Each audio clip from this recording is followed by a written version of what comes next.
Welcome to day 261 of our DeSo journey. I'm Ed Krasenstein here with my twin brother, Brian, and there's some news this weekend. But first, I want to say that these videos are sponsored by the NFT project Cloutcox, and today is the final day of their sponsorship. Yeah, it's been a great 2 weeks talking about Cloutcox. I'm happy to see how successful they've been. I'm really looking forward to seeing where they're going to head in the future. I'm sure we're going to be talking about them more, even though they're not our sponsor, just because they're doing so many different things within the NFT space on DeSo. So just check Cloutcox out and maybe buy an NFT. Yeah, so what's the news? DeSo Holiday Meetup continues in San Francisco. We talked about this yesterday. A lot of great DeSo all-stars there, but more showed up last night. They had a big dinner. Matreshka made a post on her DeSo account. You can check out the video. It shows all these great people of DeSo there enjoying themselves. I just want to give a shout out to some of the great people who are there. Clout Women Unite. She's doing amazing things on DeSo. We don't talk about her enough. I know that we should be talking about her more because she just is great for women on the platform, and she's just an OG. She's a DeSo OG.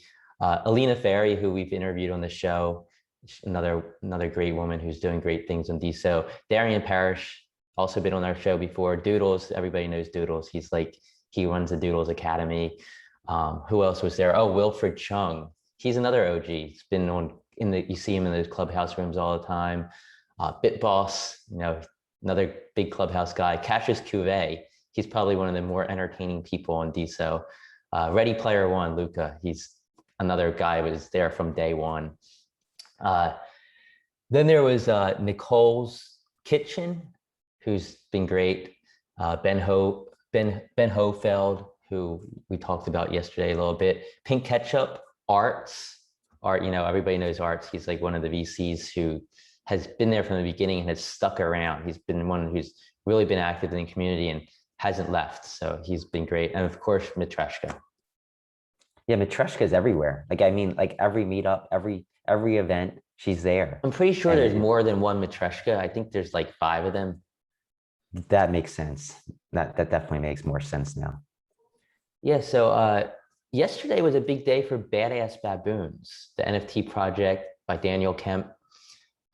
It's a generative project where they're minting 1,000 of them. You can mint them directly from the badassbaboons.com website. Joel Comm, who's a huge Twitter user with, I think, over 635,000 followers. And he's a big NFT guy who's the co-host of the Nifty Show, and he's a well-known author. He posted about Badass Baboons, Brian. Yeah, Joel has a huge following, huge respect, especially on Twitter related to NFTs. He's known within the industry. He talks a lot about NFTs all the time. So for him to come on Twitter, go on Twitter and post about buying an NFT on the DeSo blockchain, a Badass Baboon, he actually has a few of them. We checked out his NFTZ page. I think it's huge because it's showing people the DeSo blockchain. I think the biggest impediment to NFT sales on DeSo is nobody knows that there's all these cool NFTs on DeSo. So great post. I think they got like over 100 retweets. So there's definitely a lot of momentum coming into DeSo about NFTs. I think that even though the number of daily active users are kind of in a lull, maybe even a decline slightly, the NFT space is actually doing pretty well. You see these drops and they sell out within minutes. Like if you look back at Rowdy Reptilians and the Metazins and all those. So I'm happy to see Joel talk about DeSo NFTs on Twitter because I think it's big. And I urge you all to go and retweet that post because the more people that see it, the better. Exactly. And I'm sorry if there's some noise in the background. Brian's 2 kids are having a sleepover at my house, so it's a lot of rowdiness going around downstairs. Rowdy Reptilians. They're like rowdy. It's Brian's kids that are the loud ones, but if you hear anything, it's just Brian's kids. So yeah, Badass Baboons is also holding a meme contest, and they're giving away 5 free Badass Baboons to the top 5 meme contestants, the ones that win. And Design Stars, one of the judges. I think it's a fun little project, fun little competition going on. You can win yourself a Badass Baboon. Yeah, Design is going to be judging it. There's giving away 5 badass baboons. So definitely check that out. It's today only. And you can just go to their page and you'll see exactly what the contest entails. It doesn't entail much.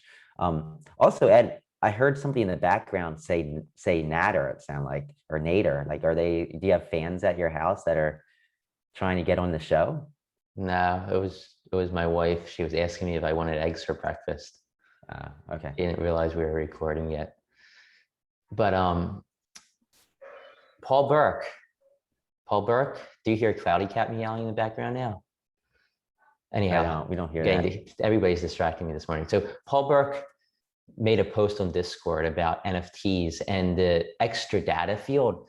So there's metadata, there's a standard that he essentially created for extra data on NFTs so you can show traits, collections, etc.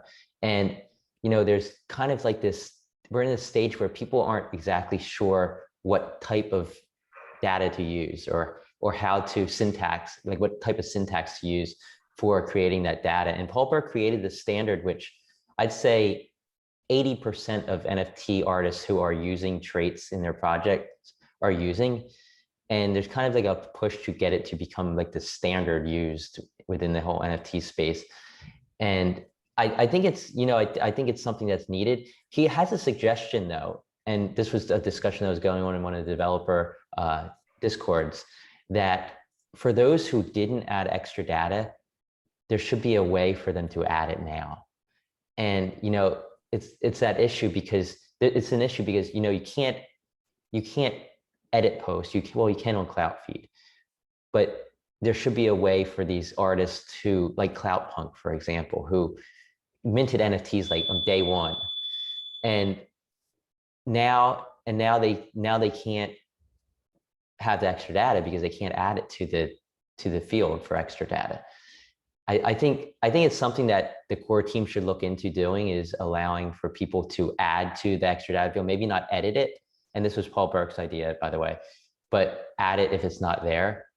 Because there's been a lot of artists who have been talking about reminting their NFT project just so that they can have that extra data in there, so that sorting by traits on sites like NFTZ will work for their projects. And I don't like the idea of reminting. I think that hurts the value because, some of these OG projects that were minted way back in the day are in my mind, hold value because they were one of the first projects on the platform, on the DeSo blockchain.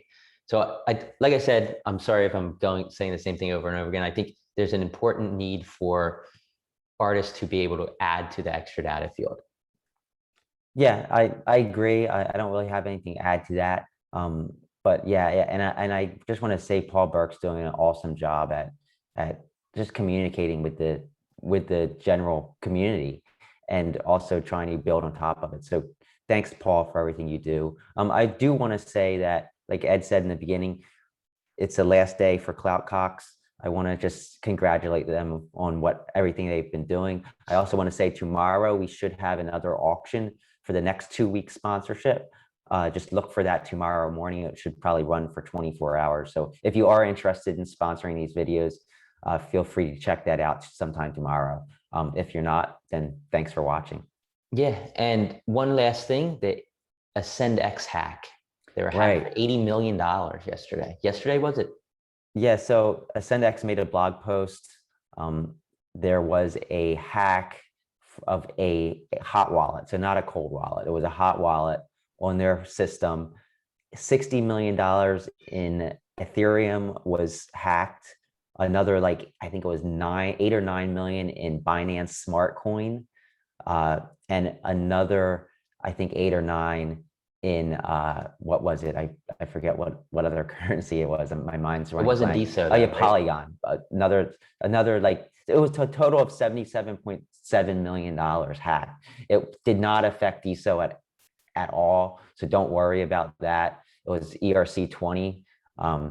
So I mean, obviously it's a concern, but if you do have DeSo on AscendX, it's not an issue. Hopefully not, right? All right, I think that's all we have to talk about. Remember to subscribe to these videos on YouTube and interact. We now allow commenting on the videos, just a way to boost these videos on YouTube for people searching for cryptocurrency or blockchain technology. just go down to the bottom right of this video, hover over our avatar, and you can click subscribe.